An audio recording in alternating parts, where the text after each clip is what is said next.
There's an aching gap that exists between what we desire and what we embody. You can want with all your might. You can hope, affirm, repeat mantras until your voice grows hoarse, but if your inner frequency is still soaked in lack, the field around you doesn't shift. Because this universe doesn't answer your words, it answers your being. And being is not a thought. Being is a state. It's the invisible scent your energy carries when no one is watching. Most people live in a loop, wanting one life, but vibrating another. Not because they're weak, not because they're unworthy, but because they haven't been taught the language of coherence, that delicate harmony between belief, emotion, and nervous system. In that gap, a kind of spiritual exhaustion forms. A fatigue that doesn't show on the outside, but weighs in the chest like fog. You start to question if all this manifestation talk is just illusion. But it's not illusion, it's instruction. It's asking you not to chase what you want, but to become the version of you who already has it. That's what next night really means. It's not about picturing a better tomorrow. It's about sleeping tonight as someone who no longer waits. Someone who has already arrived, not with noise or proof, but with quiet inner certainty. When you reach that state, not perfectly but honestly, your vibration starts doing the work your willpower never could. And from that place, life begins to echo you back in ways that no longer feel forced or delayed. Sometimes what we call hope is just a softer name for fear. The obsession with the ideal future, the perfect job, the healed relationship, the sudden abundance, can become a subtle form of escape. You think you're being spiritual. You think you're holding a vision. But beneath it all, there's a quiet panic. What if nothing changes? That's the trap. The mind tries to run ahead, while the body remains anchored in the old vibration. And this creates a kind of split, a fracture between intention and emotion. You say you trust, but your nervous system still flinches in silence. You imagine beautiful things, but your breath shortens without you realizing. The body doesn't lie. And when the body still feels unsafe, the field around you reflects that confusion. This is the spiritual anxiety no one talks about. It's dressed in vision boards, affirmations, and podcasts. But underneath, there's a restless need to escape the now, to bypass the moment, because the moment feels like not enough. But creation doesn't work like that. The field doesn't open to urgency. It opens to alignment. It opens to wholeness. Next night is not about projecting yourself into a future that feels far. It's about collapsing that future into a present so embodied, your body starts to forget the old identity. The version of you that already lives that reality, she isn't chasing. She isn't desperate. She's simply existing inside a different rhythm, a rhythm where the need to escape has dissolved. And when that rhythm becomes familiar, the outer begins to change, because the inner finally did. The mind is always scanning for proof. It searches your bank account, your phone notifications, the words of others, even the expression in the mirror, looking for signs that things are finally shifting. And when it doesn't find them, it quietly reinforces what it already believes. Nothing's changing. But what if that habit, the constant hunt for confirmation, is the very loop keeping you stuck? The subconscious doesn't create from hope. It creates from familiarity. And when your inner world is programmed to see absence, it will continue looking for it, even when presence starts to bloom. That's the tragedy of unconscious manifestation. You can be surrounded by new energy and still interpret it through the lens of your old wounds. This is the loop of negative confirmation. The more you need to see something change before you believe, the longer it takes to appear. Because the field doesn't wait for you to be convinced, it waits for you to surrender the need to be. Next night breaks that loop by offering a new reference point, not in the world, but within your state. It says, believe as if it already unfolded. Let your body walk, breathe, and rest as if the scene has already shifted. That doesn't mean lying to yourself. It means feeling into a version of you that exists in the absence of needing proof. The truth is, the shift often happens before it becomes visible. Reality lags behind vibration. And if you keep insisting on waiting for signs, you'll miss the moment when you were the sign all along. There's a sacred difference between wishing and deciding. I wish carries the energy of distance, like reaching out through glass for something that never quite arrives. It's soft. It's hesitant. It holds an undertone of disbelief, as if part of you already expects to be denied. Most people live in that frequency without realizing. They speak of what they want, but their words vibrate more with longing than with knowing. It's not their fault. They were taught to ask for things, taught to beg the unseen for favors, taught to hope that maybe, someday life will choose them back. But next night is not a wish. It is a statement, a quiet, unwavering declaration that you've already crossed into the new version of you, not because you forced it, but because you became it. When Neville Goddard spoke of next night, he wasn't offering a phrase, he was transmitting a frequency, a key, the posture of the soul. Next night holds no desperation. It doesn't explain, justify, or ask for permission. It stands still. It breathes from a timeline already chosen. It walks into tomorrow not hoping for change, but carrying the memory of change already lived. And in that, something shifts. The subconscious stops fighting. The body stops waiting. The field stops echoing your doubt and begins to mirror your inner coherence.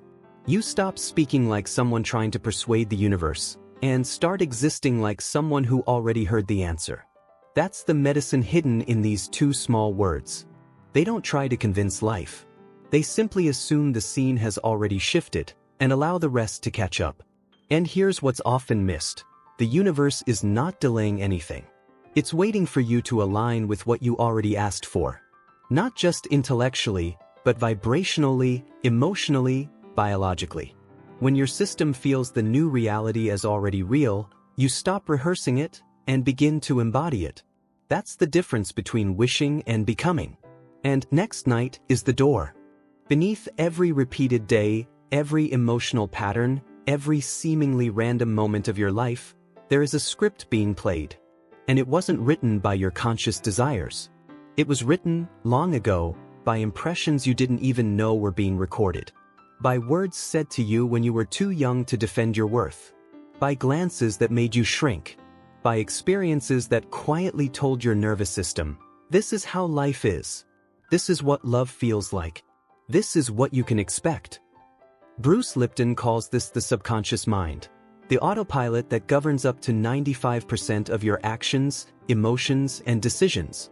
That means only 5% of your waking choices come from your current will. The rest? The rest comes from the past that still lives inside you, shaping your tomorrow before you even open your eyes. And this is where so many feel defeated. They say the right things. They visualize the right future. They read the books, listen to the teachings, repeat the affirmations. But nothing changes, because the projector is still playing the same reel. The external world, what we call reality, is just the light on the screen. The real power lies in the film behind it. And that film is your subconscious blueprint. It doesn't care what you want. It reflects what you expect, what you believe in silence, what your body has memorized as normal. So even if your conscious mind is screaming, "I am abundant," if your cells are still vibrating scarcity, the signal to the field remains fractured. Your conscious voice becomes background noise to a body that still flinches when it's time to receive. That's why next night is such a radical act. It doesn't just talk to the conscious mind, it bypasses it. It speaks directly to the subconscious, using the language it understands: certainty, symbolism, and repetition. Next night assumes the desire is already fulfilled. It places the subconscious in a scene where the outcome is not coming, it already came. It shows the body a new script, not intellectually, but vibrationally. And when that script becomes familiar, the old one begins to fade. That's how transformation happens, not by forcing a new story into the mind, but by living inside it so deeply that the subconscious can't tell the difference between imagination and memory. Because in that liminal space, where belief and emotion overlap, the film changes. And so does the light on the screen. There is a kind of effort that feels spiritual on the surface, but underneath, it is a subtle form of fear. It sounds like repetition, visualization, focused intent. It looks like devotion, but it carries the vibration of doubt. A quiet, unspoken panic that says, if I don't keep doing this, nothing will change.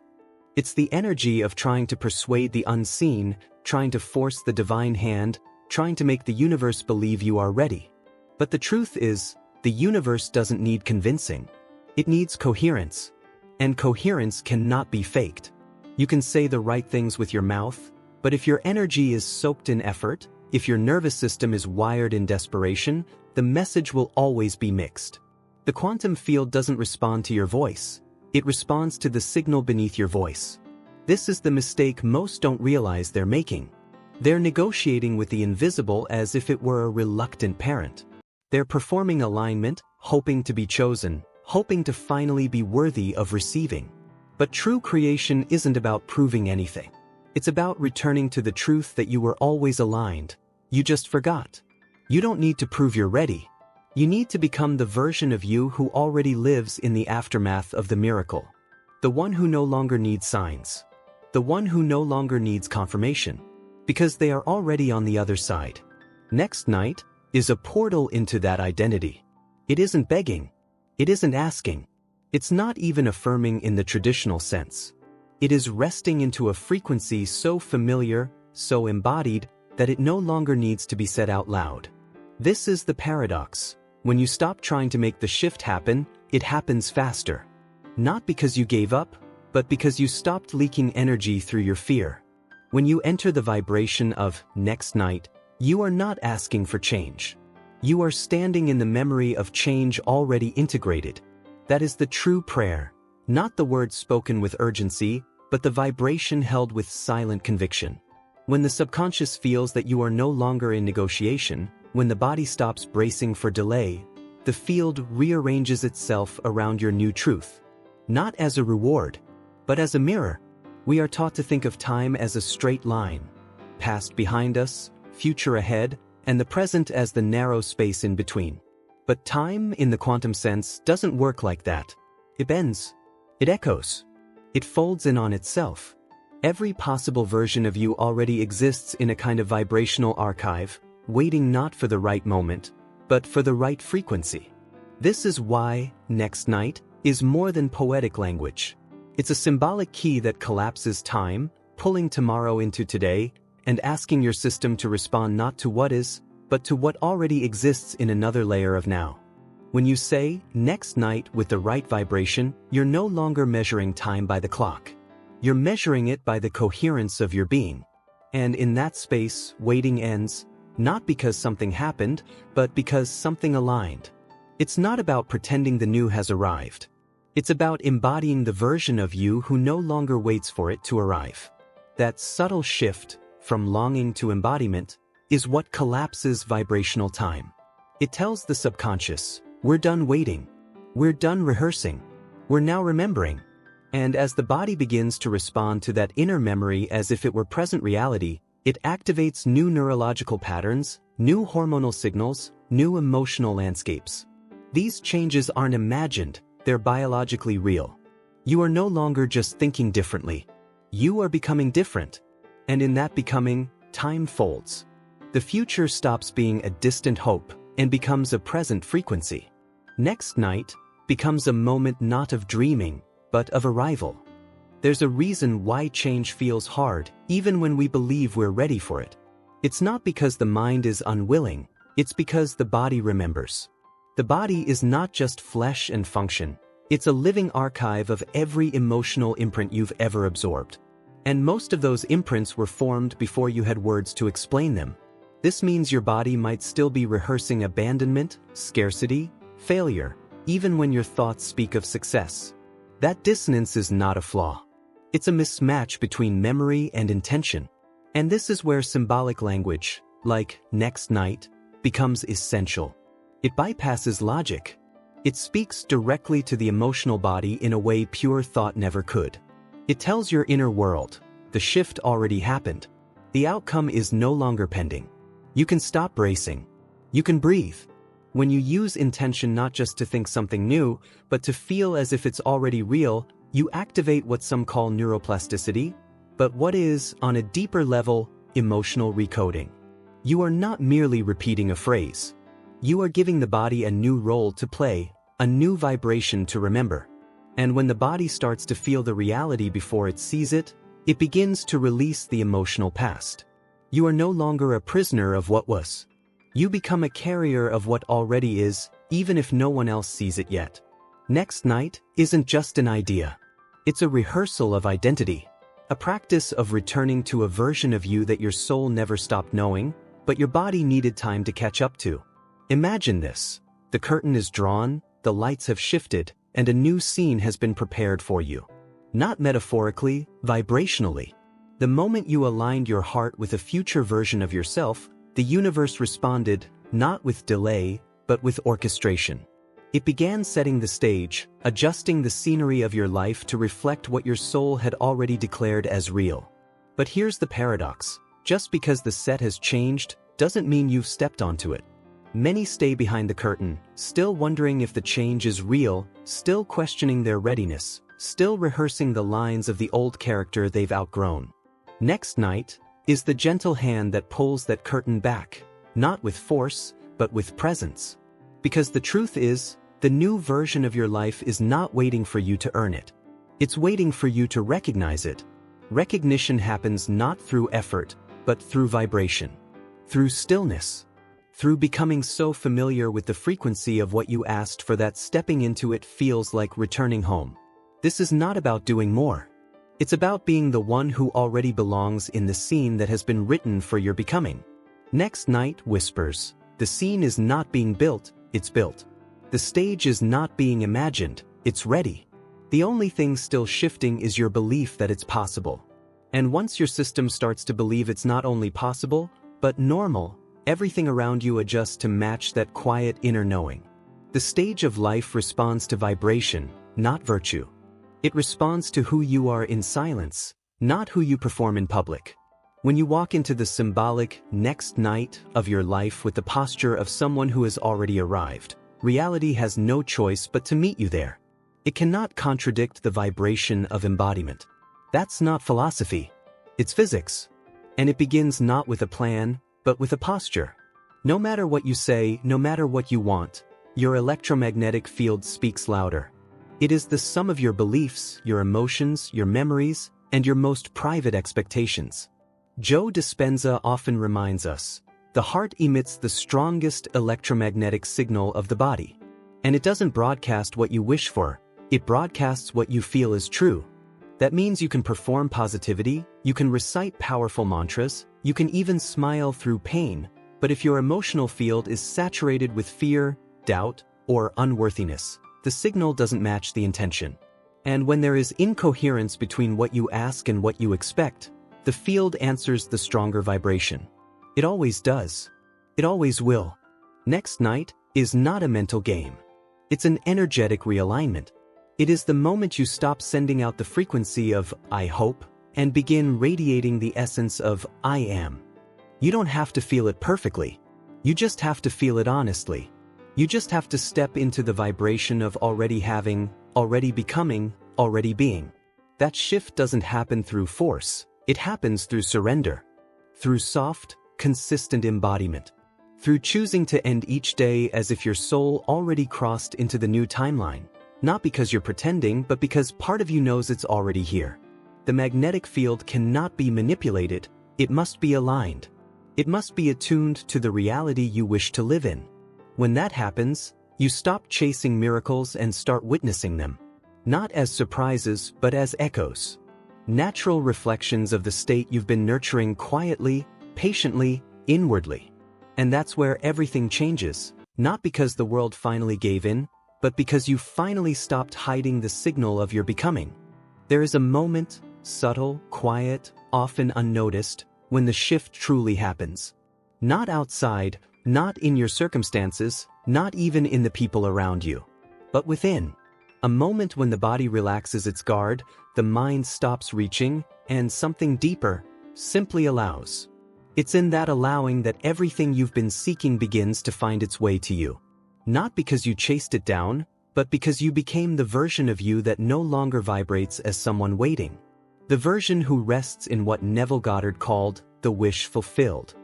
The version who doesn't perform belief, but lives inside it. Bruce Lipton reminded us, Biology responds to perception. And when your perception shifts, when your inner lens begins to see your life as already aligned, your cells follow. Your chemistry follows.